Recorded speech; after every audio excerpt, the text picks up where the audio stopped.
రమ్యకృష్ణ ఎటువంటి విలక్షణ పాత్రల్లో అయినా నటించి మెప్పించగల అందాల నటి. సినీ ఇండస్ట్రీలో ఆమె నటించిన ప్రతి సినిమా ఒక్క భాషలో కాదు, నటించిన 4 భాషల్లో కూడా మొదట సినిమాలన్నీ ఫ్లాప్ అవ్వటంతో రమ్యకృష్ణ గారిని ఐరన్ లెగ్ అని, ఆమె ఏ సినిమాలో నటిస్తే ఆ సినిమానే ఫ్లాప్ అవుతుంది అనే టాక్ బాగా వినిపించేది. మరి అలాంటి రమ్యకృష్ణ గారు సినిమాల్లో గోల్డెన్ లెగ్ అనే పేరుని ఎలా సంపాదించుకున్నారో, డబ్బు ఉందని కృష్ణవంశీ గారిని వివాహం చేసుకున్న తరువాత ఆర్థిక సమస్యల్లోకి కూరుకుపోయారా? మరి కృష్ణవంశీ గారితో రమ్యకృష్ణ గారు త్వరలోనే విడాకులు తీసుకోబోతున్నారు అనే వార్తల్లో నిజమెంతుంది? కేవలం 75 లక్షల కోసం అలాంటి నీచమైన పని రమ్యకృష్ణ గారు చేశారా? ఇలాంటి కొన్ని ఇంట్రెస్టింగ్ విషయాల్ని మనం ఇప్పుడు ఈ వీడియో ద్వారా తెలుసుకుందాం.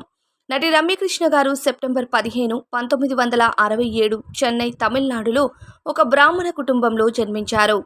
ఆమె తమిళ సినీ నటుడు, హాస్య నటుడు మరియు మాజీ పార్లమెంట్ సభ్యుడు అయిన రాజ్యసభ చో రామస్వామి మేనకోడలు. అయితే రామస్వామి గారితో రమ్యకృష్ణ గారు చిన్నతనంలో సినిమా షూటింగ్లకు వెళ్లడంతో అక్కడ ఏవైనా చైల్డ్ ఆర్టిస్ట్ పాత్రలు ఉంటే రమ్యకృష్ణని పెట్టి చేయించేవారు. అలా చిన్నప్పటి నుండి రమ్యకృష్ణ గారు రామస్వామి గారితో సినీ ఇండస్ట్రీలో ఉండటంతో ఆమెకు కూడా నటనపై ఆసక్తి పెరిగింది. అయితే చిన్నప్పటి నుండి రమ్యకృష్ణ గారికి నటన, డాన్సులు అంటే బాగా ఇష్టం ఉండటంతో క్లాసికల్ డాన్స్ని నేర్పించేవారు. అయితే బ్రాహ్మణ కుటుంబంలో జన్మించిన రమ్యకృష్ణ గారికి కుటుంబ ఆర్థిక పరిస్థితి అంతంత మాత్రమే ఉండటంతో తల్లిదండ్రులు కూడా సినిమాల్లో రమ్యకృష్ణ గారికి చైల్డ్ ఆర్టిస్ట్ అవకాశాలు వస్తే బాగుండు అని ఎదురుచూసేవారు. అయితే రమ్యకృష్ణ గారిని ఎలా అయినా హీరోయిన్ చెయ్యాలి అని తల్లి కలలు కనటం, రమ్యకృష్ణ గారిని చిన్నప్పుడే హార్మోనల్ ఇంజెక్షన్స్ వేయించి పెద్దమ్మాయిలా కనిపించేలా చేశారు. దాని కారణంగా రమ్యకృష్ణ గారు 13 ఏళ్లకే పెద్దమ్మాయిగా కనిపించేవారు. అయితే రమ్యకృష్ణ గారికి మొదట తమిళ ఇండస్ట్రీలో వెల్లాయి మనసు అనే సినిమాలో నటించే అవకాశం వచ్చింది. రమ్యకృష్ణ గారు క్లాసికల్ డ్యాన్స్ చేస్తూ ఉండగా ఆ మూవీ డైరెక్టర్ ఆ డాన్స్ని చూసి రమ్యకృష్ణ అందానికి ఫిదా అయ్యాడు.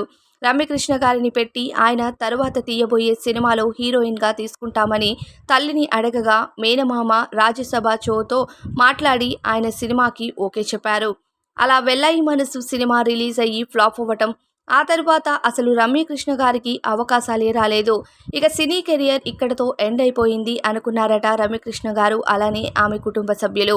ఆ తరువాత ఏడాదిలో ఆనందబాబు గారి సరసన పార్థజ్ఞాపకం ఇల్లాయ్ అనే సినిమాలో నటించే అవకాశం వచ్చింది. ఈ సినిమాలో అవకాశం కోసం రమ్యకృష్ణ గారు కాళ్ళరిగేటట్టు సినీ ఇండస్ట్రీ చుట్టూ తిరిగేవారట. మళ్ళీ ఆ సినిమా కూడా ఫ్లాప్ అయింది.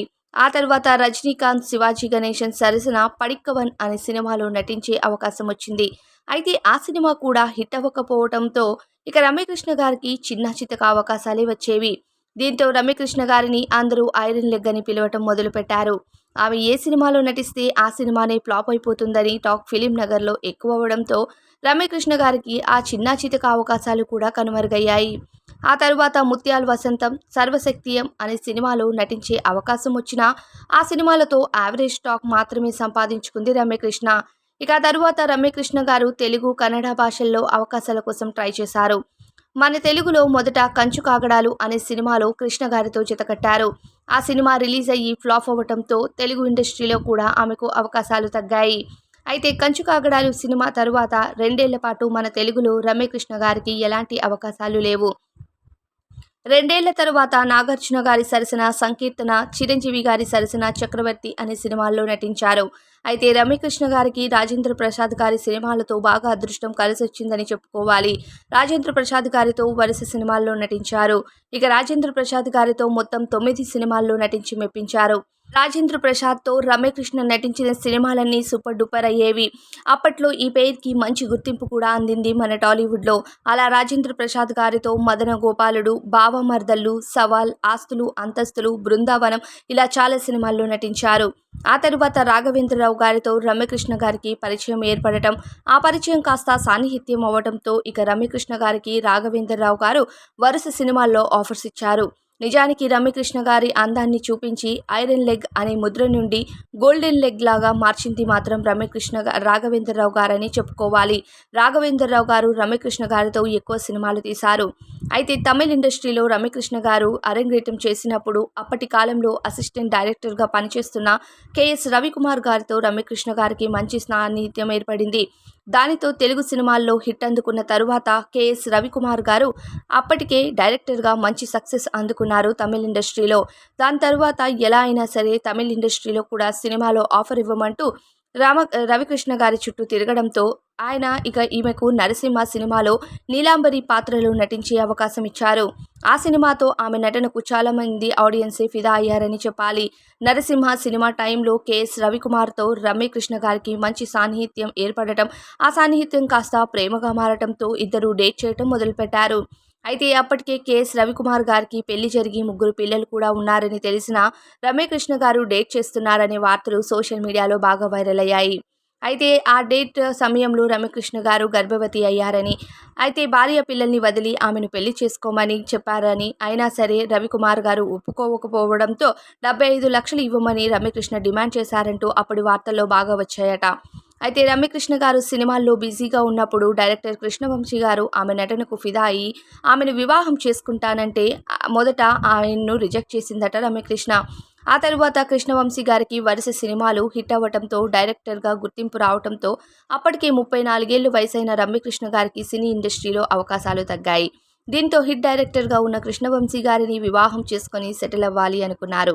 అలానే ఇరు కుటుంబాల అంగీకారంతో వివాహం కూడా చేసుకున్నారు. కానీ ఆ తరువాత కృష్ణవంశీ గారు తీసిన శశిరేఖ పరిణయం, మొగుడు ఇలాంటి సినిమాలన్నీ ఫ్లాప్ అయ్యాయి. దీనితో ఇక అపజయం పాలవటంతో సినిమాల్లో ఆర్థిక ఇబ్బందులు కూడా మొదలయ్యాయి. ఇక రమ్యకృష్ణ గారికి, కృష్ణవంశీ గారికి ఒక కొడుకు పుట్టిన తరువాత వీరి ఆర్థిక పరిస్థితులు మరింత పెరిగాయి. దీనితో కృష్ణవంశీ గారు రమ్యకృష్ణ గారి సంపాదన పైన ఆధారపడాల్సి వచ్చింది. కానీ అప్పటికి రమ్యకృష్ణ గారు కూడా ఆమె సెకండ్ ఇన్నింగ్స్ని సినిమాల్లో స్టార్ట్ చేయలేదు. కుటుంబంలో ఆర్థిక పరిస్థితుల కారణంగా మళ్ళీ సినిమాల్లో నటించాలి అనుకున్నారు.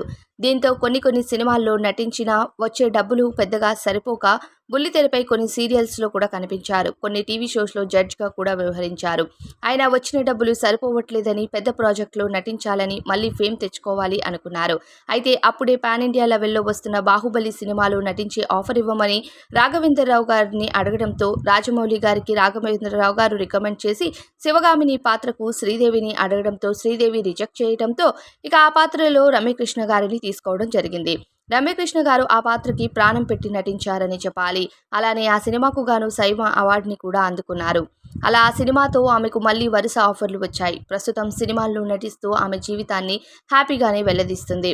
అయితే కుటుంబ ఆర్థిక సమస్యల కారణంగా కృష్ణవంశీ గారితో గొడవలు జరగటం, వీళ్ళిద్దరూ విడాకులు తీసుకుంటారనే వార్తలు సోషల్ మీడియాకెక్కాయి. అయితే తరువాత కృష్ణవంశీ గారు తీసిన ఒక సినిమాలో రమ్యకృష్ణ గారు నటించడంతో వీళ్ళ విడాకుల వార్తకు బ్రేక్ పడింది.